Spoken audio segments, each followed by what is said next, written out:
येईल का जुळून नाते? प्रकाश तिच्या डोक्यात काही शिजायच्या आतच ट्रीटमेंट करायच्या विचारात होते. इथून पुढे मितालीने जेवण बनवलं.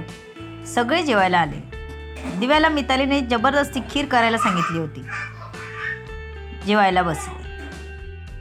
सगळ्या जेवणाला नावाजलं सगळ्यांनी. खीर चांगली झाली होती ऐकून दिव्या मात्र खुश झाली. खीर दिव्याने बनवली होती. आवडली ना सगळ्यांना? मितालीने विचारलं. आदित्यने दिव्याकडे बघितलं. म्हणजे नाही नाही म्हणून खीर बनवली होती, पण छान झाली होती. ओ मस्त झाली मॅडम, शिव म्हणाला. थँक्स, दिव्या म्हणाली.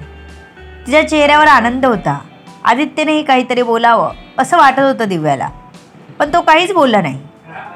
आदित्य सर, तुम्हाला कशी वाटली खीर? मितालीने दिव्याच्या वतीने विचारलं.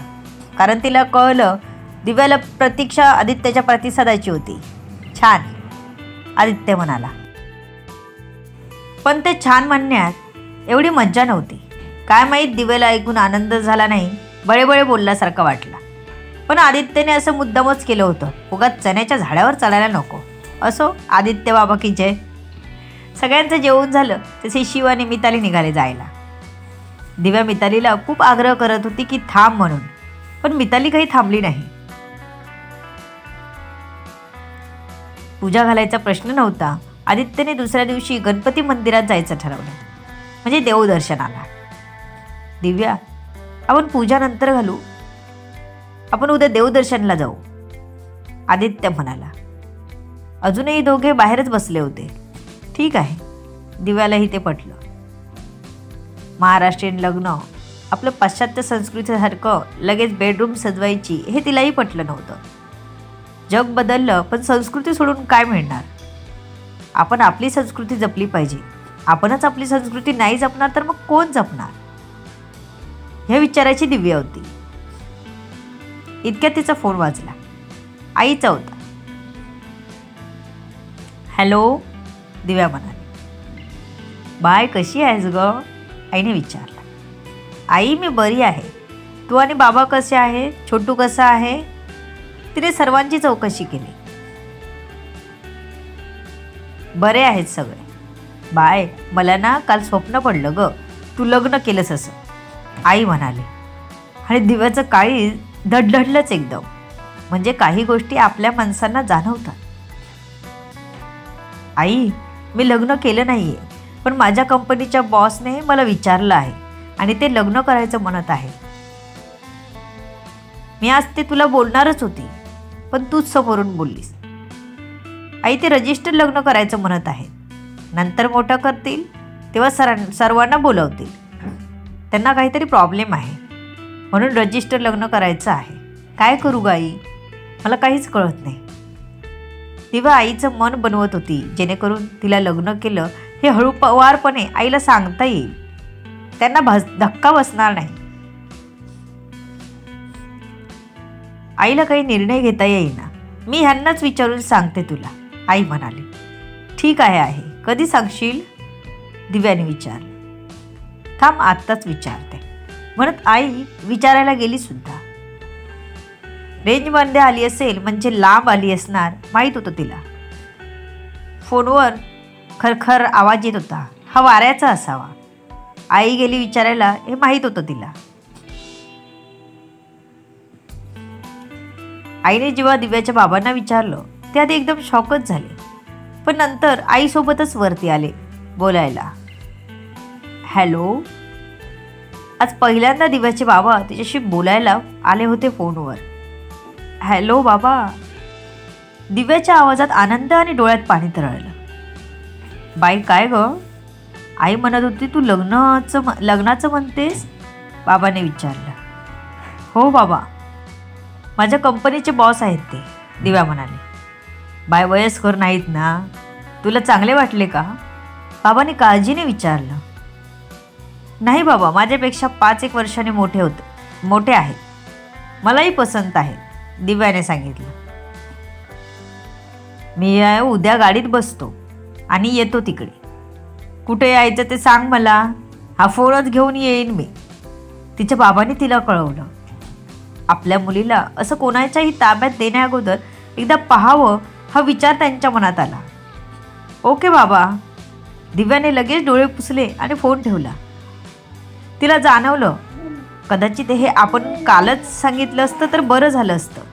आपल्या लग्नाला निदान आपले बाबा तरी हजर असते, पण आता तरी आपल्याला भेटायला येत आहेत हे ऐकून तिला खूप बरं वाटलं.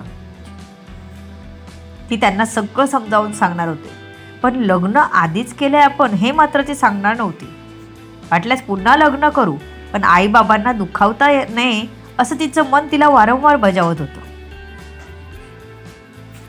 आदित्य, माझे बाबा येणार आहेत उद्या, म्हणजे सकाळी बसले तर रात्री पोहोचते. दिव्या खूप खुश होत म्हणाले. ओके. आपण लग्न केलं ते का नाही सांगितलंस?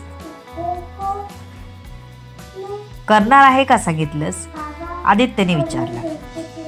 मी तसं सांगितलं असतं तर ते खूप दुखावले असते. मला त्यांना दुखवायचं नाही. आपण त्यांच्यासमोर पुन्हा लग्न करू, पण त्यांना सांगून दुःखी करणं मला नाही जमणार. आधीच मी त्यांना विश्वासात न घेण्याची चूक केली, आता दुसरी चूक नकोय मला. तुम्ही माझ्यासोबत असाल ना? दिव्याने विचारलं. मी तुझ्यासोबत कायम आहे, आणि तुझ्यासोबत एकच काय कितीही वेळा लग्न करायला तयार आहे मी. आदित्य असा म्हणाला तशी दिव्याने त्याला उठून एका बाजूने मिठी साईड हग केली. तिला आपण योग्य जोडीदार निवडल्याची खात्री झाली. कोणत्या गाडीने येतील? त्यांना इथे आणायची व्यवस्था करतो. बाबांचा फोटो असेल तर मला पाठवून ठेव, आदित्य म्हणाला. हा, पाठवते म्हणत दिव्याने लगेच गेल्या वर्षी आईबाबांसोबत काढलेला फोटो आदित्यला पाठवला. आदित्य उठून बेडरूममध्ये गेला. त्याने शिवला कॉल केला. शिव, उद्या माझे सासरे मामनजी येत आहेत, तेव्हा त्यांची चांगली खातिरदारी झाली पाहिजे. त्यांना गावी द्यायला खरेदी करायची ती मितालीला विचारून घे.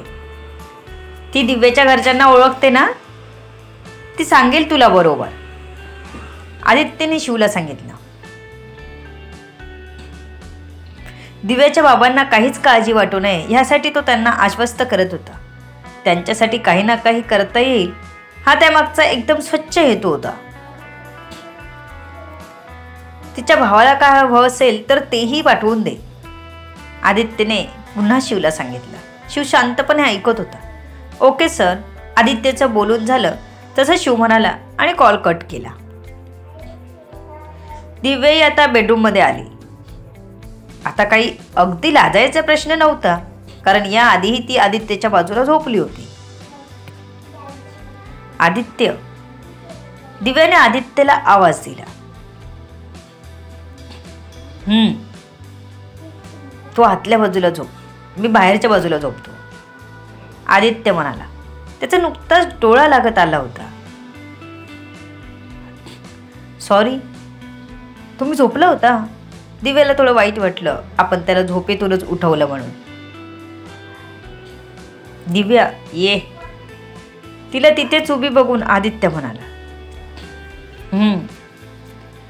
दिव्याने आपलं पांघरून घेऊन भिंतीकडे गेली.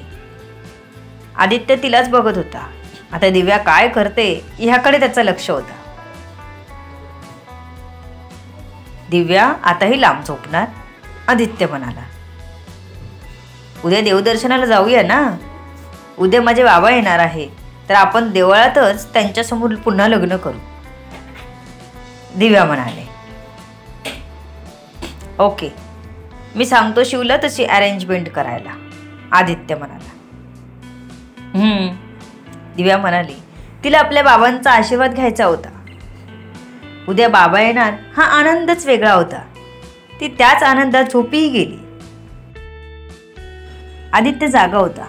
दिव्याने आवाज दिल्याने त्याची झोप उडाली होती. तो हळूच तिच्याकडे सरकला. तिच्या अंगावर हात टाकून तिच्या पाठीला आपली छाती टेकवून झोपला. हे सुखच वेगळं होतं. तीही थोडी चुळबुळ करत पुन्हा झोपली. सकाळी जाग आली तेव्हा दिव्याचे पाय पुन्हा आदित्यच्या पोटावरच होते. तिला स्वतःलाच हसू आलं. अजूनपर्यंत मिताली हे सर्व सहन करायची. रोज मितालीच्याच बाजूला झोपायची दिव्या आणि रात्री इतकी लोळायची की मितालीच्याही पोटावर पाय असायचे तिचे. आदित्यही त्यातून सुटला नव्हता. दिव्या पटकन उठून आदित्यला ओलांडून खाली उतरत होती की आदित्यने पकडलं. तिच्या हालचालीने आदित्यला जाग आली होती. आदित्य, दिव्याने आवाज दिला. झोप ना अजून, मला झोपायचं आहे, आदित्य म्हणाला. मग झोपा ना, मी तुम्हाला नको म्हणाले आहे का, दिव्या म्हणाली. तू उठलीस की मला झोप नाही लागत, म्हणून म्हणतोय तू पण झोप, मलाही झोपायचं आहे, आदित्य म्हणाला. नाही नाही, आज माझे बाबा येणार आहेत, मला सर्व करून त्यांना आणायला जायचं आहे, दिव्या घाई करत म्हणाली. जसं काही हीच सर्व करणार होती. अगं बाबा संध्याकाळी येणार आहेत, त्यांना आणायची व्यवस्था मी शिवला सांगून करायला सांगितली आहे, तू काय करणार आहेस, आदित्यने भुवया उडवत विचारलं. तरी मला मुलगी म्हणून त्यांना काहीतरी घ्यायचं आहे, त्यांची राहायची व्यवस्था करायची आहे, दिव्या म्हणाली. अरे ते इथेच येतील, आदित्य म्हणाला.